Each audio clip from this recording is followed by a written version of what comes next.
There's a man who can produce money.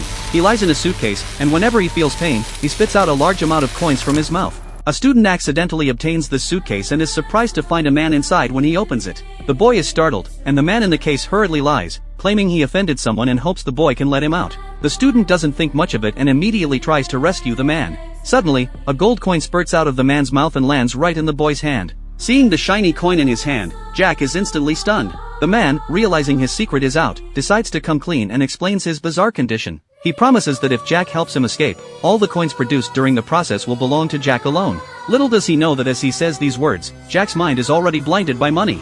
Not only does he not continue the rescue, but he also puts the suitcase away. Jack tells his best friend Tom about this. At first, Tom thinks Jack is joking with him, but when he sees the coins spewing from the man's mouth with his own eyes, he can no longer remain calm. He pulls the suitcase out of the bedroom and kicks the man down the stairs right in front of Jack. The moment the man hits the ground, a large number of coins scatter. In an instant, everyone is blinded by money. They can no longer suppress their inner greed and start torturing the man in various ways. Not only do they solve their rent problems, but their standard of living also keeps improving. Having tasted the sweetness of easy money, they don't restrain themselves. Instead, they escalate their cruelty, even resorting to electric shocks. They don't care about the man's life at all.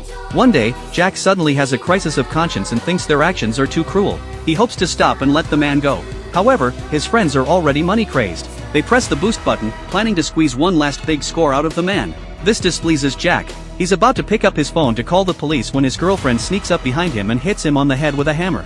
Jack never imagined that his originally kind-hearted girlfriend would actually commit murder for her own selfish desires. As Jack lies in a pool of blood, the two finally realize how much trouble they're in. They decide to take the money and run. However, seeing the man barely alive on the ground, they consider draining his last bit of value. Little do they know, it is this very greed that will make them suffer for the rest of their lives.